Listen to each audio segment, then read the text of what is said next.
स्वागत है आपका यूपी टेट 2025 की इस स्पेशल क्लास में। जी हाँ दोस्तों, हम आपको हिंदी की महत्वपूर्ण क्लासेज फ्री प्रैक्टिस बैच के द्वारा करा रहे थे। तो चलिए आज की इस क्लास को स्टार्ट कर देते हैं और एक ही निवेदन करेंगे कि इस प्रकार की जो भी क्लासेज हमारे द्वारा प्रोवाइड की जा रही है, आप उस क्लास को मिस नहीं करेंगे, क्योंकि यहाँ से प्रश्न सेम टू सेम आपके पेपर में फंसेंगे। यकीन करिए, एक बार अगर पहली बार आए हों तो इस क्लास को पूरा देखेंगे तो आप खुद जान जाएंगे कि हाँ, हिंदी से प्रश्न अगर अच्छे से अच्छे पूछे जाएंगे तो यहीं से पूछे जाएंगे। तो चलिए स्टार्ट कर देते हैं। फ्री जो प्रैक्टिस बैच हम आपको करा रहे हैं उसकी क्लास स्टार्ट कर देते हैं। टाइम हो चुका है आपका, तो चलिए स्टार्ट करते हैं। हिंदी के प्रश्नों को देखते हैं कि हम अपने हर एक क्लास में कराते हैं टॉपिक वाइज आपको प्रैक्टिस। मतलब इस मैराथन क्लास में लगभग हिंदी के सभी टॉपिकों को हम आपको कराने वाले हैं प्रैक्टिस सेट के माध्यम से। तो पहला टॉपिक होगा हमारा पर्यायवाची से बनने वाले महत्वपूर्ण प्रश्न। हर टॉपिक से आपको 5 से 6 प्रश्न देखने को यहाँ पर मिलेंगे। तो चलिए क्लास को स्टार्ट कर देते हैं और पहला ही टॉपिक देखेंगे, इम्पोर्टेंट है। कह रहा है कि निम्नलिखित में से अभिव्यक्ति का पर्यायवाची कौन सा शब्द नहीं है। तो जल्दी से कमेंट करके बताइए कि अभिव्यक्ति का कौन सा पर्यायवाची नहीं होगा। ए ऑप्शन कह रहा है प्रकाशन, बी ऑप्शन कह रहा है स्पष्टीकरण, सी ऑप्शन कह रहा है प्रकटन और डी ऑप्शन कह रहा है आदेश। आपको बताना कि अभिव्यक्ति का पर्यायवाची कौन सा नहीं है। पर्यायवाची मतलब जानते हैं, शब्द अलग हो लेकिन अर्थ जो निकले वह सेम निकले। ठीक है, इसे ही पर्यायवाची कहते हैं। तो चलिए बताइए अभिव्यक्ति का जो है पर्यायवाची कौन सा नहीं होगा। सबसे पहले यह जान जाइए कि अभिव्यक्ति के पर्यायवाची कौन कौन से हैं इसमें। तो प्रकाशन मतलब अभिव्यक्ति होता है, आपको पता होना चाहिए। स्पष्टीकरण, इसका भी मतलब ही अभिव्यक्ति होता है। और प्रकटन मतलब यह भी अभिव्यक्ति का ही पर्यायवाची है। तो यहाँ पर जो आदेश है यह हमारा जो है अभिव्यक्ति का पर्यायवाची नहीं है, इसलिए यह हमारा ऑप्शन डी सही हो जाएगा। अब बात आता है कि आदेश का पर्यायवाची क्या होगा। तो जल्दी से देख लीजिए, आदेश का जो पर्यायवाची होता है वह होता है आज्ञा। ठीक है, आदेश का पर्यायवाची जो होगा वह हो जाएगा आज्ञा। और इस प्रश्न का उत्तर हमारा जो निकलेगा वह हो जाएगा डी ऑप्शन सही हो जाएगा। ठीक है, चलिए आगे बढ़ेंगे और अगला प्रश्न को देखेंगे। क्या कह रहा है हमारा अगला प्रश्न में, कह रहा है कि निम्नलिखित में से अहंकार शब्द का पर्यायवाची कौन सा नहीं है। आपको बताना है कि यहाँ पर अहंकार का पर्यायवाची कौन सा नहीं है। ए ऑप्शन कह रहा है घमंड, बी ऑप्शन कह रहा है दर्पण, सी ऑप्शन कह रहा है अभिमान अभियान और डी ऑप्शन कह रहा है तम। यहाँ पर अभियान नहीं होगा, अभिमान होगा। ठीक है, अभिमान है। चलिए बताइए जल्दी से उत्तर कि अहंकार का कौन सा पर्यायवाची नहीं होता है। अगर बात करें कौन कौन सा होता है, सबसे पहले यह जान जाइए। तो घमंड अहंकार का ही पर्यायवाची है और दर्पण यह भी अहंकार का पर्यायवाची है और अभिमान यह भी अहंकार का ही पर्यायवाची है। लेकिन तम जो है यह हमारा अहंकार का पर्यायवाची न होकर यह किसका पर्यायवाची है। तम मतलब क्या होता है पर्यायवाची, तो तम मतलब होता है अंधकार, जिसे आप अंधेरा कहते हैं। ठीक है, अंधकार। ठीक है, तम का पर्यायवाची क्या होता है, तो तम का पर्यायवाची होता है अंधकार। यहाँ से इस प्रश्न में भी हमारा उत्तर जो निकला आपको दिख गया होगा कि डी ऑप्शन इसका भी सही हो जाएगा, क्योंकि तम जो है अहंकार का पर्यायवाची न होकर अंधकार का पर्यायवाची है। थोड़ा सा शब्दों का अंतर है, बाकी आप जान रहे हैं कि अंधकार और अहंकार में थोड़ा ही अंतर है। ठीक है, तो इस प्रश्न का उत्तर हमारा डी ऑप्शन सही हो जाएगा।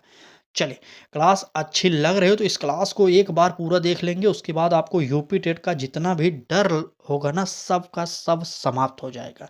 क्योंकि यूपी टेट जैसी परीक्षाओं को मैंने पास करके देख लिया है, कुछ है नहीं उसमें, आप डरिए मत। आप हमारे साथ जुड़े हैं तो आपको कुछ दिन बाद यह एहसास हो जाएगा, हाँ हमारे पास यूपी टेट के लिए ब्रह्मास्त्र क्लासेज हैं। ठीक है, चलिए क्लास को आगे बढ़ाते हैं। अगला प्रश्न देखते हैं। कह रहा है कि निम्नलिखित में से कमल का पर्यायवाची है। अब आपको बताना कि कमल का पर्यायवाची कौन सा है। ए ऑप्शन कह रहा है नलिन, बी ऑप्शन कह रहा है हलधर, सी ऑप्शन कह रहा है वायस और डी ऑप्शन कह रहा है धनपति। बताइए। तो यहाँ पर जो कमल का पर्यायवाची है सबसे पहले उसे जान जाइए। ठीक है, तो कमल का पर्यायवाची कौन सा होगा, तो कमल का पर्यायवाची होता है हमारा नलिन। ठीक है, ए ऑप्शन कमल का पर्यायवाची जो है नलिन होता है।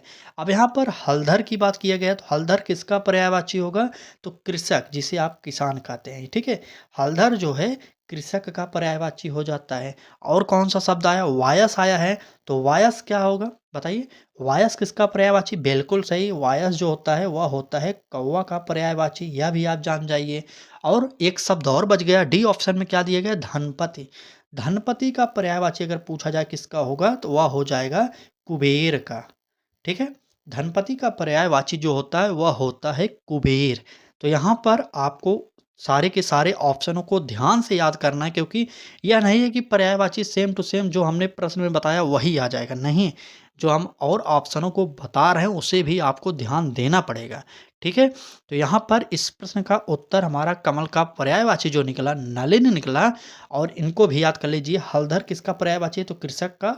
और वायस किसका पर्यायवाची है? तो कौवा का। और धनपति किसका पर्यायवाची है? वो है कुबेर का, ठीक है? चलिए आगे बढ़ते हैं, यहाँ से अगला प्रश्न देखते हैं क्या कह रहा है हमारा अगला प्रश्न। हर टॉपिक से आपको 5 प्रश्न इस क्लास में दिखाएंगे और महामैराथन की क्लास को मिस मत करिए आप लोग, ठीक है? चलिए बात करते हैं प्रश्न में क्या कह रहा है। कह रहा है कि निम्नलिखित में से कौन सा शब्द अपमान का पर्यायवाची नहीं है? आप बताइए। अपमान तो जानते होंगे ना आप, जल्दी से बताइए कि अपमान का कौन सा पर्यायवाची नहीं है? ए ऑप्शन कह रहा है अपेक्षा, बी ऑप्शन कह रहा है प्रभाव, सी ऑप्शन कह रहा है अवज्ञा और डी ऑप्शन कह रहा है दर्प।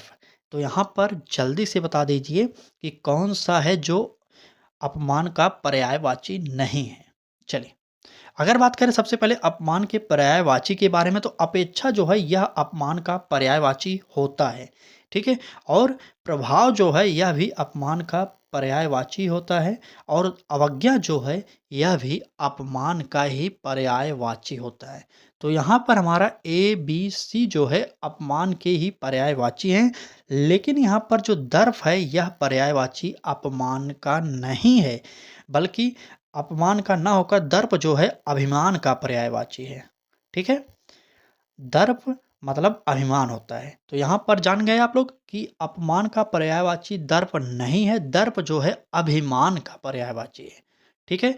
तो यहाँ पर इस प्रश्न का जो उत्तर निकलेगा हमारा डी ऑप्शन सही हो जाएगा, ठीक? चलिए आगे बढ़ेंगे और अगला प्रश्न देखेंगे। देखिए प्रश्न हम वही कराते हैं जो आपके पेपर में आए। यह नहीं कि वैसे तो बहुत सारे प्रश्न बचे हैं, पर्यायवाची विलोम शब्द ये सब बहुत प्रश्न हैं, लेकिन उसमें भी हमें इम्पोर्टेंट छांटना पड़ता है। जिस प्रकार से जब मैं पढ़ाई करता था छांटा था और पहली बार में यूपी टेट में 100 प्लस स्कोर कर दिया था, उस प्रकार से मैं उससे से भी अच्छा कोशिश कर रहा हूँ कि छांट छांट करके आपको बताया जाए। बहुत जल्द हम आपको यूपी टेट के बेस्ट बुकों के बारे में बताएँगे। अगर आप भी किताब लेने की सोच रहे हैं, तो यूपी टेट में अभी तक मार्केट के जितने भी किताब हैं, उनको हम देख रहे हैं अच्छे से, उसको पढ़कर, समझकर बताएँगे आपको कि किस प्रकार की किताबों को लेना है आपको, ठीक है? तो चैनल से हमारे जुड़ जाइए, बहुत जल्द हम सभी मैटर प्रोवाइड करने लगेंगे।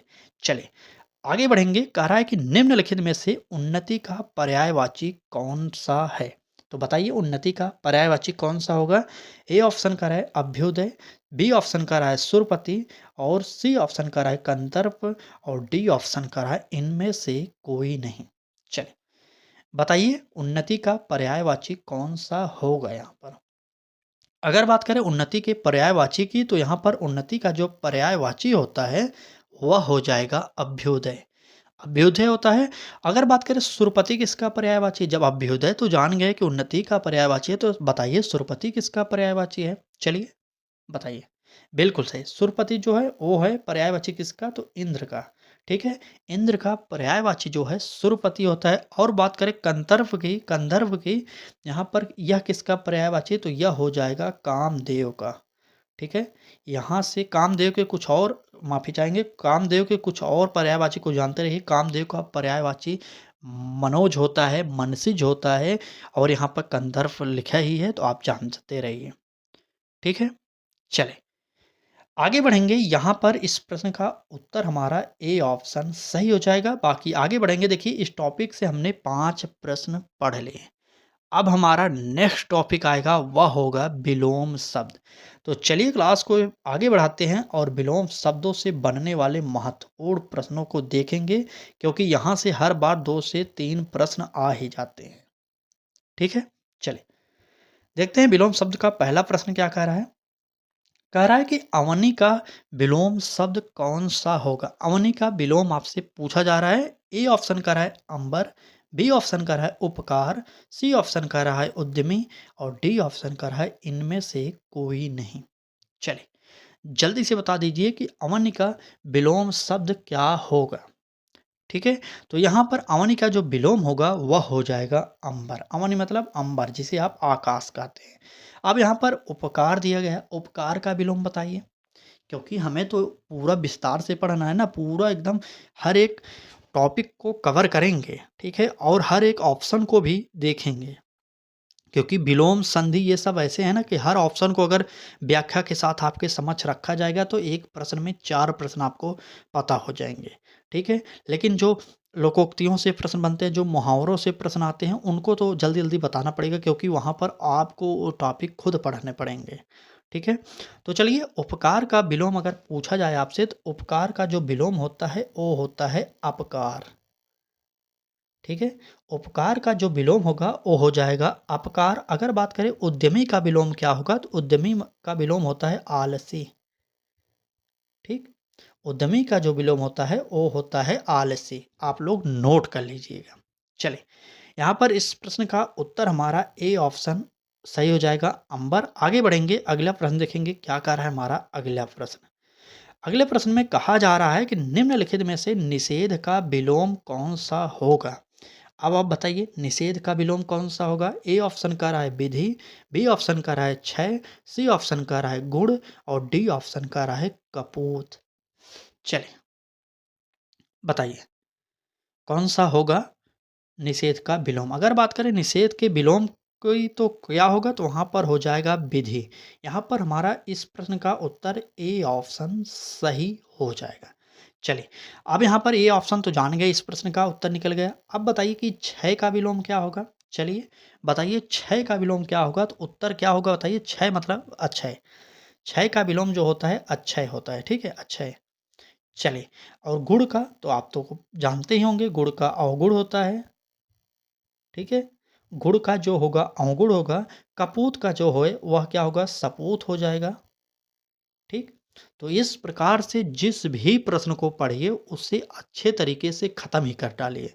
ठीक है, और समझते हुए पढ़िएगा, चाहे जो टॉपिक पढ़िए, चाहे हिंदी के हो, चाहे बाल विकास के हो, चाहे पर्यावरण के हो, तो उस कोशिश करिए कि आप उस टॉपिक को पढ़ने बैठें तो वहाँ से एक भी प्रश्न अगर पूछा जाए तो आप गलत ना कर पाएँ।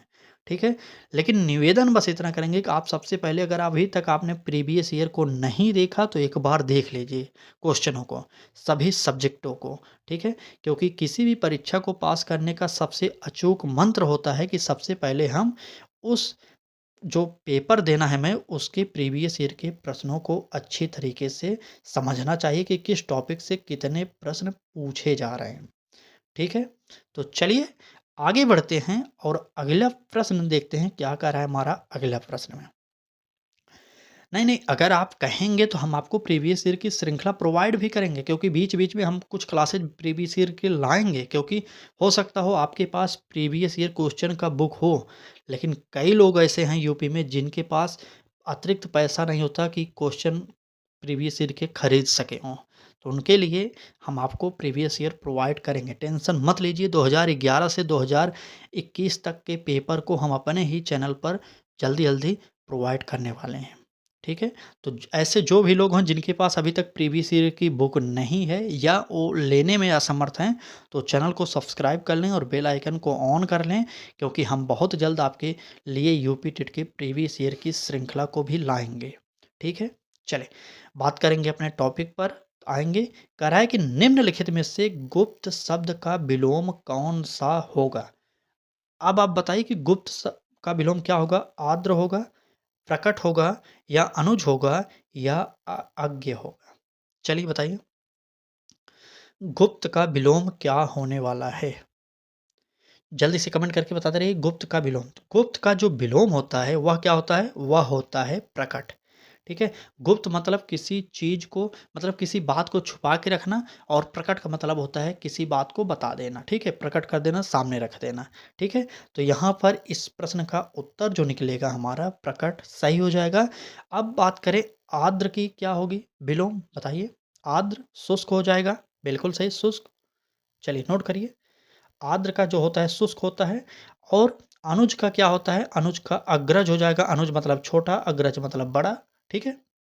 और अज्ञ का आपको पता होगा, अज्ञ का जो विलोम होगा वह हो जाएगा विज्ञ। यह कई परीक्षाओं में पूछा गया है कि अज्ञ का विलोम क्या होता है, तो आपको नोट कर लेना है कि अज्ञ का विलोम विज्ञ होता है। ठीक है? चलिए, इस प्रश्न का आप लोग याद करिए, यहाँ पर हमारा बी ऑप्शन सही हो जाएगा, क्योंकि गुप्त शब्द का विलोम पूछा गया था, गुप्त का विलोम प्रकट होता है।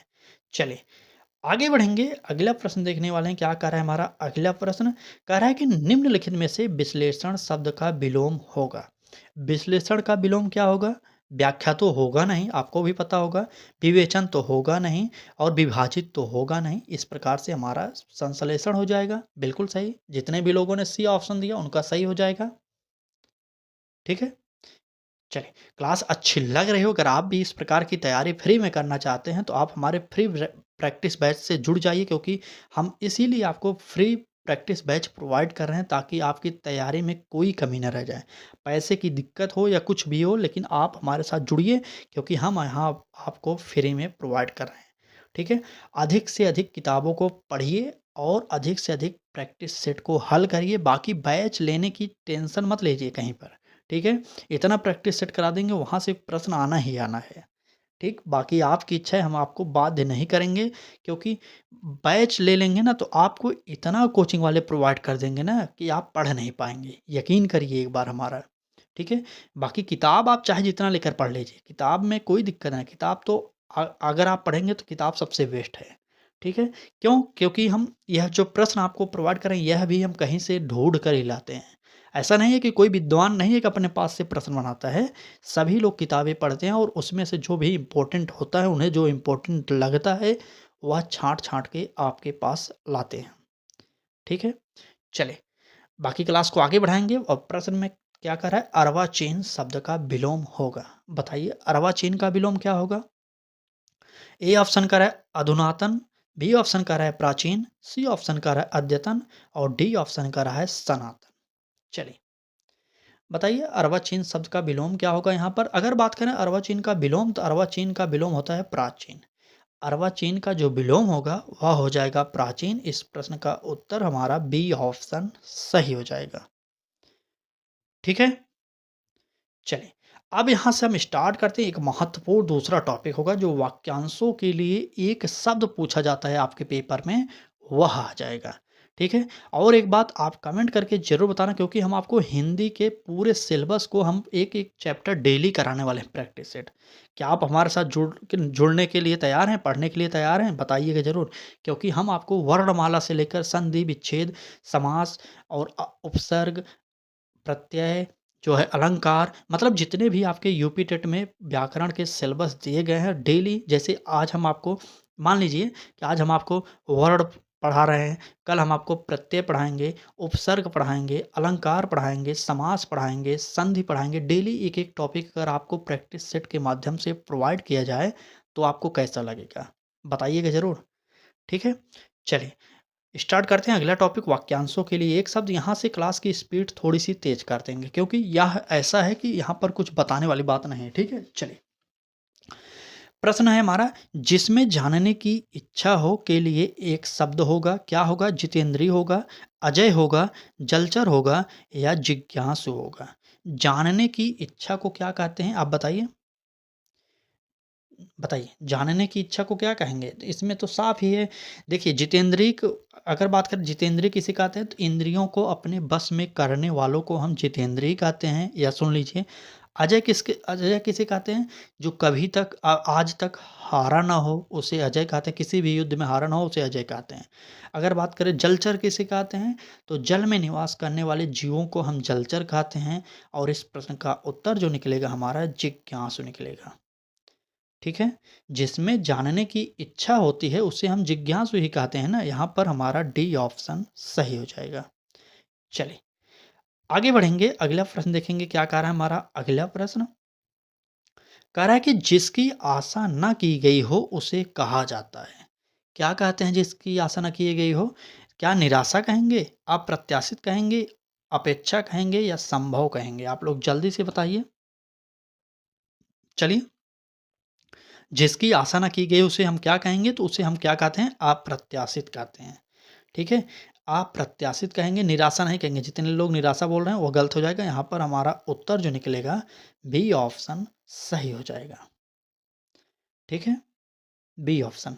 चलिए, आगे बढ़ेंगे, अगला प्रश्न देखेंगे क्या कह रहा है हमारा अगला प्रश्न। कह रहा है कि जिसका कोई शत्रु पैदा ही नहीं हुआ हो उसे कहते हैं। क्या कहते हैं? ए ऑप्शन कह रहा है आजाद मित्र, बी ऑप्शन कह रहा है आजाद शत्रु, सी ऑप्शन कह रहा है उपयुक्त दोनों और डी ऑप्शन इनमें से कोई नहीं। बताइए, जल्दी जल्दी कमेंट करते रहे, क्योंकि अब यहाँ से कुछ बताने वाली बात नहीं, क्योंकि यह हमें फटाफट पढ़ाना है, ठीक है? क्योंकि यह आपको पढ़ने की ज़िम्मेदारी है। वाक्यांशों के लिए 1 शब्द 2 टॉपिक आपको पढ़ने हैं। फिर भी हम आपको छाँट-छाँट के प्रैक्टिस सेट कराते रहेंगे। बाकी आप इस टॉपिक को जितना पढ़ लेंगे उतना ही आपके लिए फ़ायदेमंद रहेगा। जैसे वाक्यांशों के लिए 1 शब्द 1 टॉपिक यह हो गया और दूसरा टॉपिक जो होगा लोकोक्ति एवं मुहावरा। ये 2 टॉपिक आपको और ज़रूर पढ़ना है, ठीक है? और बाकी पर्यायवाची जितना आप पढ़ सकते हैं खुद पढ़िए, बाकी हम आपको जो भी इम्पोर्टेंट है हम आपको प्रोवाइड कर ही रहे हैं। चलिए, फिलहाल आएँगे अपने प्रश्न पर। जिसका कोई शत्रु पैदा ही नहीं हुआ हो उसे क्या कहेंगे? आजाद शत्रु कहते हैं। ठीक है? चलिए, आगे बढ़ते हैं। अभी तक क्लास देख रहे हो तो अच्छी लग रही हो तो लाइक कर दीजिए और डेली हमारे साथ जुड़ने के लिए चैनल को सब्सक्राइब कर लीजिए, क्योंकि यूपी टेट इस बार आपको पास कराने की ज़िम्मेदारी हमारी है। क्योंकि खुद पास हूँ, UP TET, C TET, REET इन परीक्षाओं को तो मैंने पहली बार में ही पास किया था।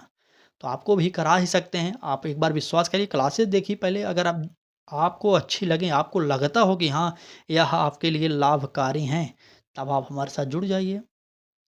ठीक है? चलिए, फिलहाल चलेंगे अपने प्रश्न पर। कह रहा है कि जो पहले कभी ना हुआ हो वाक्यांश के लिए प्रयुक्त शब्द होगा। क्या होगा? अपूर्व होगा, अभूतपूर्व होगा, अद्वितीय होगा या इनमें से कोई नहीं होगा।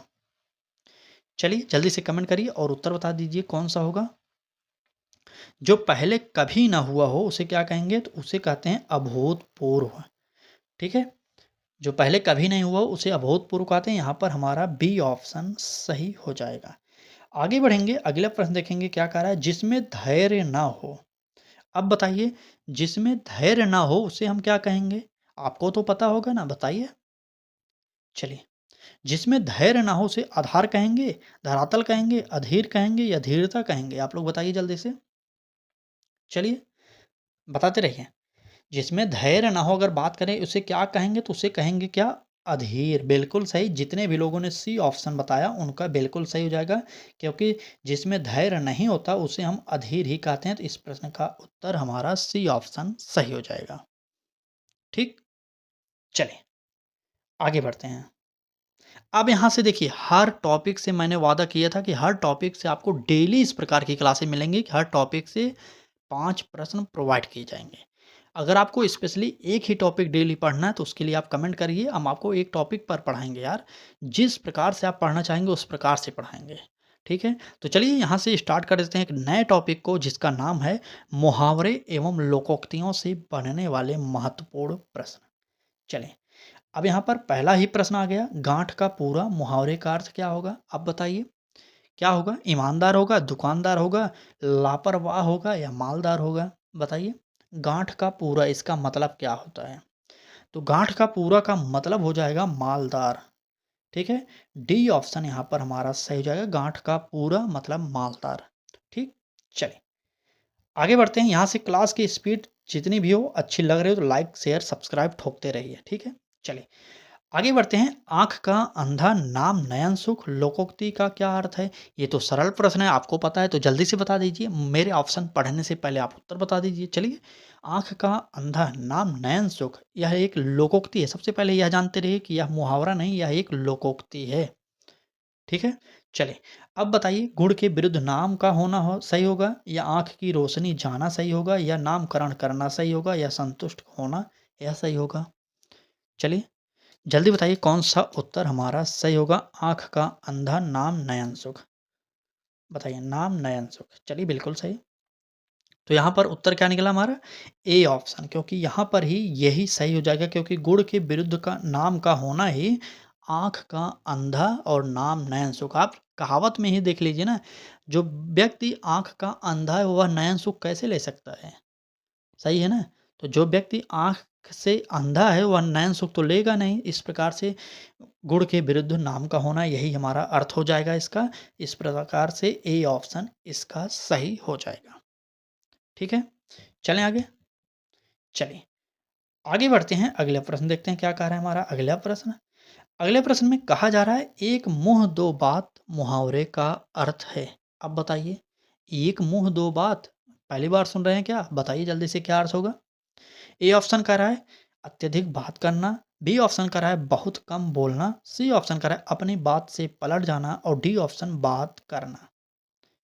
चलिए, बताइए, एक मुँह दो बात मुहावरे का अर्थ क्या होगा?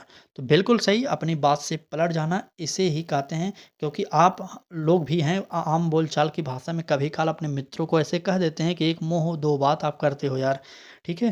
तो इस प्रश्न का उत्तर हमारा सी ऑप्शन सही हो जाएगा, ठीक? चलें, आगे बढ़ते हैं, अगला प्रश्न देखेंगे। क्लास को पूरा देखा करिए। जब भी देखिए, हम आपसे हाथ जोड़ के निवेदन करेंगे, जो लोग हमसे जुड़ रहे हैं, उनसे ख़ास करके निवेदन है, अगर आपको डेली हमारे साथ पढ़ाई करनी है, तभी आप हमारे साथ जुड़िए, ठीक है? ऐसा मत करिए कि अभी आप चैनल को सब्सक्राइब कर लें और लख रहे हैं कि जब से यूपी टेट की परीक्षा की डेट नज़दीक नहीं आएगी, तब तक पढ़ाई ही नहीं करेंगे। तो ऐसे पास नहीं होते। हर बार यूपी टेट में 16-17 लाख लोग फॉर्म डालते हैं, आता है रिज़ल्ट 3-4 लाख लोगों का, मतलब 13-14 लाख लोग हर बार फेल होते हैं, ठीक है? तो आप हल्के में मत लीजिए इस पेपर को।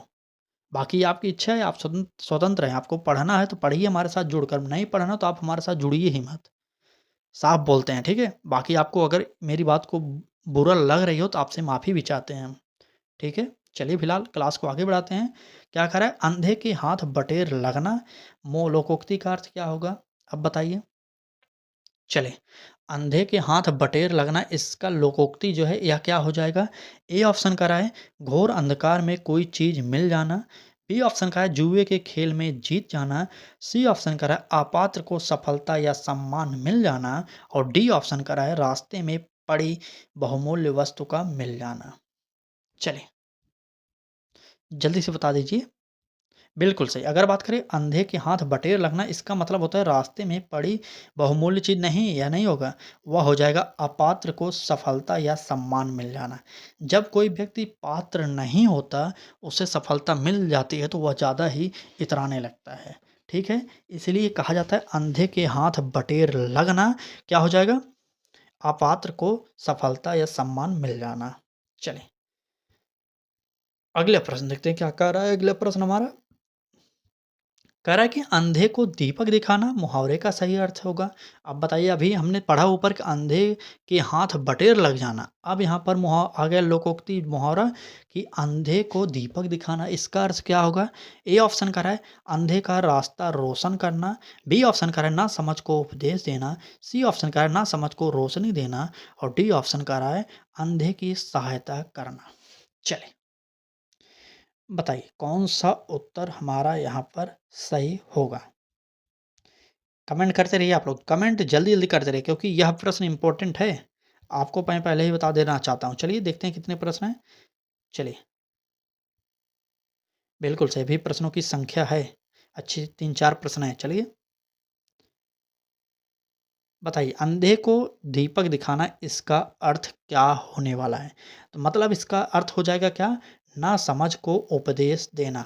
इसी को ही कहते हैं अंधे को, मतलब ना समझ को उपदेश देना मतलब अंधे को दीपक दिखाना, यही इसका अर्थ हो जाएगा। ठीक है? चलिए, सही है, सही है। देखते हैं क्या कर रहे हैं आप लोग, 1 मिनट रुकिए।